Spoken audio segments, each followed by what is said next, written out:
All right, here for the daily on the NQAT YouTube channel with Ollie_was right on Twitter. I'm sure you've come across him. Welcome. Thank you so much. Thank you for having me. It's a pleasure.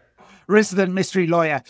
I very nearly, I have, for reasons too long to go into, I have a USA 94 shirt, and I thought, oh, maybe I'll wear this first time we've had a friend from the US on the pod before, but I didn't in the end. Hey, I'm breaking a glass ceiling. I'll take it. I mean, the first yank on, so thank you. Very, very good. Yes, yeah. We do like to think of you as the colonies, so. All right, so we're going to talk about the Citi APT case, associated party transactions, Citi. I'm going to summarize this in like 30 seconds. So you can tell me how wrong I am in this, because not being a lawyer, I kind of get the top line here. So the Premier League have a set of rules associated with PSR that restrict how associated parties can perform transactions with clubs. The idea is that clubs can't get around PSR by coming up with fake sponsors who would do such a thing, aligned to the owners. So, think Newcastle and various Saudi companies, or City and various Abu Dhabi companies, or could be Sir Jim Ratcliffe signing a £1 billion a year socks sponsorship with Ineos or something like that, right? So this is governing how you can spend the owner's money. And City didn't like this, and so they took it to arbitration, complained about a whole bunch of things. I think there were 25 different sections, and one on a couple which seemed like very peripheral from what I understand of it, and lost on everything else. And so the general APT rules will stand with some wording changes or something like that. Anyway, that's what I took out of yesterday's drama on Twitter. What about you? So you pretty much nailed the basics right there. There were a few minor victories for City. However, ultimately, the thing that I find kind of funny here is that the biggest takeaway from this case, which there are some people who are discussing and there are some people who are just blatantly ignoring. There are a bunch of fans of a bunch of clubs that are celebrating this as a victory, and it is anything fucking but for them. Right. Right. So the biggest takeaway here from this case was that the Premier League rules for associated party transactions, their biggest shortcoming, really, according to this case, was that they failed to contemplate or failed to include ownership loans to clubs. Because the standard for fair market value, as opposed to an associated party value, is that at fair market value, you're always negotiating at arm's length. That's the legal term that we use for it. It's obviously a very kind of self-explanatory term. You're negotiating at arm's length. Well, if you negotiate at arm's length, you're not signing up for 0% interest. Well, quite. Or if anyone's willing to do that, I'm looking to buy another house. So, contact me and I'd love to hear about it. But you're not signing up for 0% interest.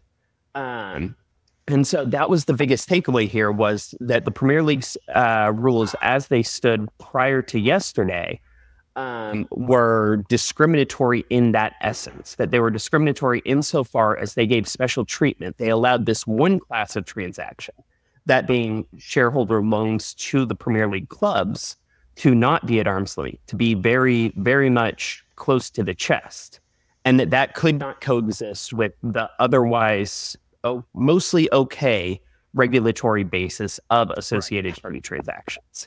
So this one, and we'll come on to the other areas in which City have claimed victory, but this one's interesting, of course, because City voted alongside 19 Premier League clubs to exclude this from the associated party transactions framework as part of the PSR rules.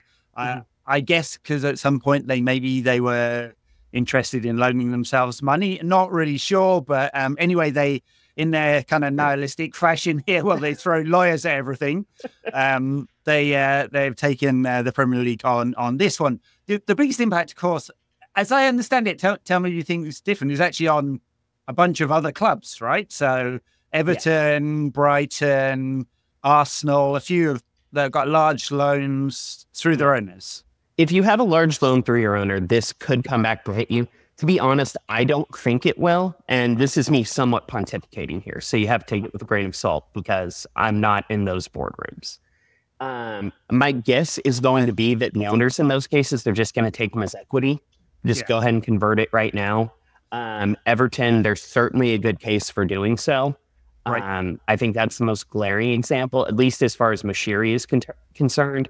Obviously, you also have kind of these loans. I mean, the loan with ACAP, which is the, kind of the successor / co-conspirator of 7-7 Partners. That one's that's not touching this rule, but it's one of those where there's a loan from someone who is interested in being in the ownership group. Again, it's outside the scope here, but that's a big part of their debt.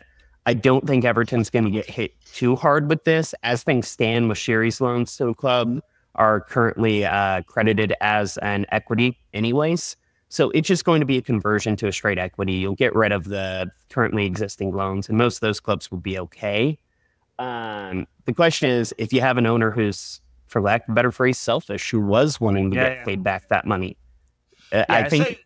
So Tony Bloom won't want that money back at Brighton, and the Cronkies can convert it to equity pretty easily. The other area in which City appear to have won is around what they call the database. So this is where you benchmark contract values across various different factors. I mean, apparently these things run to 1,000 pages when you're just benchmarking one transaction. So not a case of just going, well, Ineos sock sponsorship versus Etihad sock sponsorship.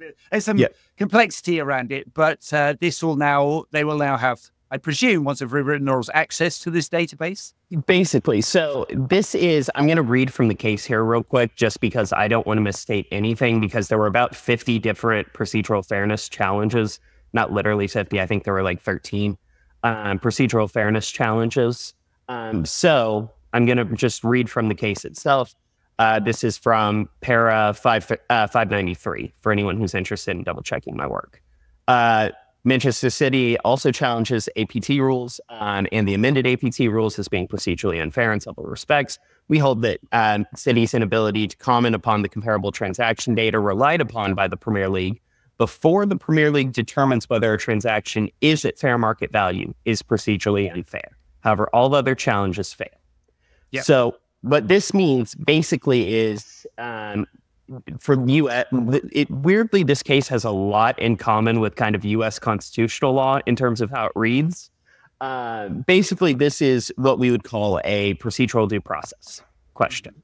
So here, it's that City didn't get to comment on that comparable transactions. Whenever you do the fair market value assessment, you have comparators. Yeah. So, for example, Manchester United's shirt sponsor.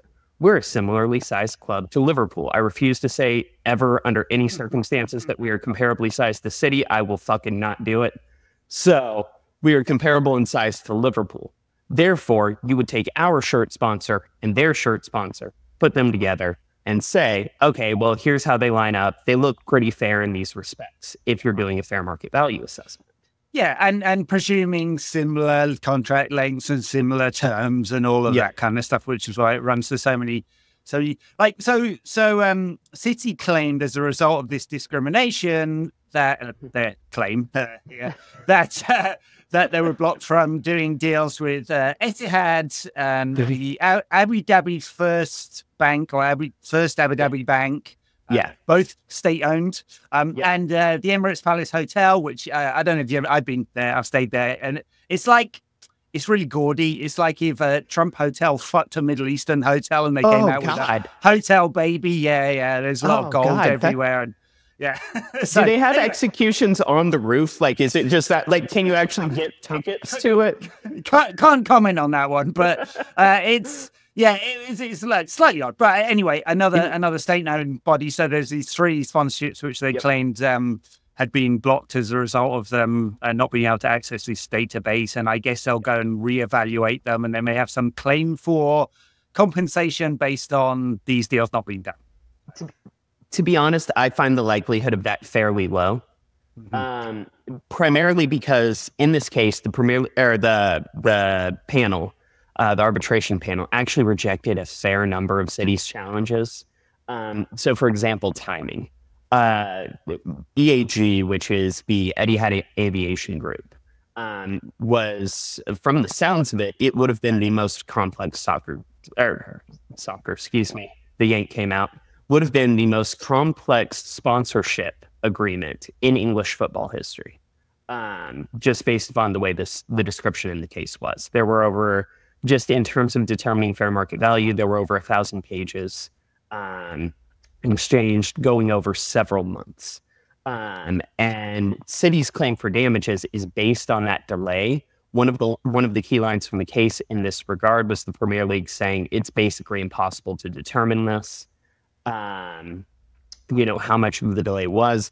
To the extent we're going to take a guess that it might have been a couple months, but we don't really know. We don't know how much of this was caused by City's delay, by them trying to offer other communications.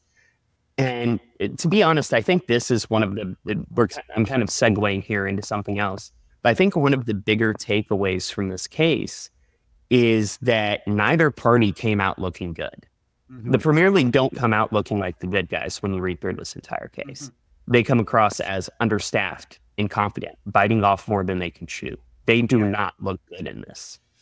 Yeah, to quote a Simon Cliff email, which he quoted Caldoun, the chairman of Manchester City, I'd rather throw 30 of the world's best lawyers at this than ever give an inch. So City have done that and a bit more, yeah. It's very hard to break it out, but I don't know whether you ever, maybe it was you actually on Twitter, was looking through the City Football Group, so the parent company books, and it looks like they've got about £60 million of legal fees in there last year, but it's very hard to break it out, and definitely not on City's books. So yes. And just for the record, that one was not me. I believe that might have been Magic Top Hat, I think, on Twitter. Yeah, maybe. Yeah. Yep. Along with Swedish Rumble, there's a whole bunch of people who've got very creative names on Twitter. Yeah. Fundamentally, I think that exactly what you said, City is willing to throw lawyers at problems. There's no doubt about that. And their lawyers are not cheap. But part of what comes of this is you almost want City to under-lawyer from what they're doing, and you want the Premier League to over-lawyer from what they're doing. Because one of the big issues that came up in this case over and over and over again, and it's City pressing the claim, so of course they're going to say this, but the panel seemed to agree in some respects that the Premier League had kind of bitten off more than they could chew with regard to some of this. Now, that's not the standard. The standard is the Premier League being as efficient as possible. In this case, it was brought under Rule X5 of the Premier League rules. And that says basically that a club can challenge the actions of the Premier League if it is beyond the actions of the Premier League board, I should say. If A, it is beyond the jurisdiction of the board, B, if the decision of the board could not have been reached by any reasonable board, so basically the board was acting unreasonably, or C, if it's contrary to English law, or D, if it was reached as a result of fraud, malice, and bad faith. And so every one of the issues, if you go to the total opinion is 175 pages, I think at around 160, somewhere in that range, they start just giving you basically kind of a summary of the issues. So if any onlookers want to look at, kind of more than just you get from the talking heads or the Twitter breakdowns or whatever, they also don't want to read the full 175 pages. That's a great place to go, is just go to that last 25 pages. Very good. And if you can't be bothered to do that, upload it as a PDF to the latest model of ChatGPT, and it'll give you a reasonably good summary. Yep, pretty much. We will get to the stage when we can AI lawyers out of sports. But until that day, I'm very sorry. Yes, Nick DeMarco said, who many people will know, of course, he's a sports lawyer here in the UK, and a Chelsea fan, I think. For shame, he said that he's the golden age of sports lawyering. So yeah, well done. I've literally, hold on, actually here, let me show you real quick. I only have to reach and cross my couch. All right, there's his book. There you go. Nick will be sending you the advertising bill in the post. Yeah. Very good, very good. So it looks like 23 out of the 25 major sections in this went against City, but I guess most importantly, although the panel said that APT may have been anti-competitive under English law, or maybe even the European framework, I think this was held under, that it was necessary for PSR rules to make place, and that's the carve-out. So that's a big part of it, and that's more of a forward-facing thing, to be honest with you. We knew that we've known for a while now that some form of football finance regulation is allowable. The panel actually said even that they're going to make most of their determinations under European law in this case, because they wanted to rely on the ESL case, the European Super League case, really heavily. That shows through the opinion. It's the most off-sided case. So they kind of based on that. That said, EU and UK anti-competition law basically mirror each other. So not that big of a deal there. But fundamentally, the main issue is just that you can't have this carve out for ownership, for owner-sponsored loans, and then that you have to give procedurally, you have to give people a fair run. So you've got those two issues. That honestly give 5 of City's lawyers, or 2 City lawyers, 2 Premier League lawyers, and then 1 random intern, basically a lunch hour, and they can come up with something that works. Yeah. And apparently the Premier League are going to be calling a vote on this next week. Yep. I presume that since they are fairly simple changes, that they'll be pushed through these 14 clubs to do that. The second most important football meeting happening in this international break, the other being Sir Jim, Sir Dave, Jean-Claude Blanc, and various other Manchester United executives meeting at Ineos's HQ in Knightsbridge to do something which, as of recording this, does not include firing Erik ten Hag. I'm going to start praying on this stream while we're talking about this. But yeah, the meeting, I think, the bigger component of this will be the political component. What can the clubs agree to?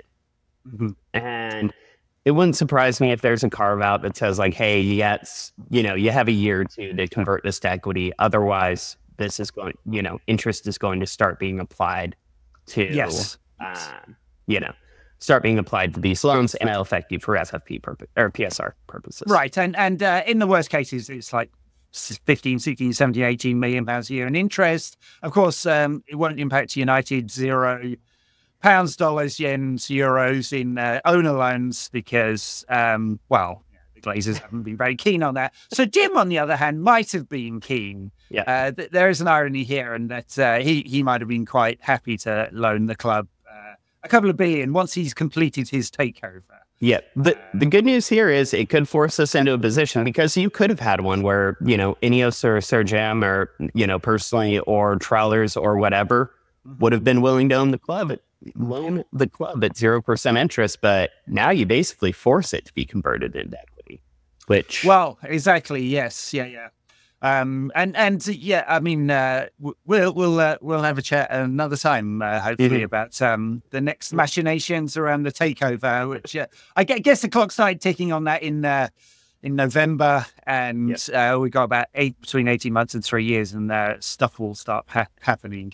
So I understood it. Me being a lowly corporate strategist / VC, and not an actual lawyer who knows about these things. I think you'll recognize it. Trawlers is moving like a VC firm with regard to this. So, yeah. All right. Well, that City's APT case, the big one, the 115, they started their sort of preamble on the warm-up of the potentially doing something about this a couple of weeks ago. That's another arbitration. So, sorry, Can I throw one more thing in on on this one? So one thing I just want to point people towards, because it hasn't been discussed much really, is if you look at the remedies section, there is more to come with regard to this case. If you look at the remedies, which is basically like, here's what this order means, here's what you have to do as a result. The only outcome of this case from damages and awards perspective thus far is a declaratory judgment. That is saying, okay, you were right, buddy. Here you go. Little pat on the head, basically. However, the panel did preserve the issues of, one, damages to the extent that they're applicable, which, as I said, I don't really think there's going to be much. Like, they're not getting a chic-sized loan out of this deal, you know? And then the second one was whether or not injunctive relief or any other form of equitable relief was possible in this case. And the board, again, said we're reserving that issue for right now. If the Premier League fixes it, you know, via this meeting on the 5th, and this is probably why it was called so quickly, to be honest with you, then in all likelihood, that issue will be moved. Yeah. All right. Yeah. Very good. Well, thank you, Ollie. Thank you so much, Ed. For your commentary on this one. It does clarify some things. We took a day or so. Unlike Martin Samuel from the Times, who managed to read all 175 pages of this judgment and get his story out 30 minutes after it was announced. Amazing. Just top work from a top journalist, and absolutely did not have foresight of this at all. Not whatsoever. No, wouldn't accuse him of that. I appreciate your analysis, and we'll get this out. And hopefully we can have you back on another time to talk about the really big one. Yes. That's the Manchester United takeover and the other thing with 115 charges and all of that. Yeah, I can't wait to be back on, and thank you again for having me. I appreciate it. All right. Bye now. Bye-bye.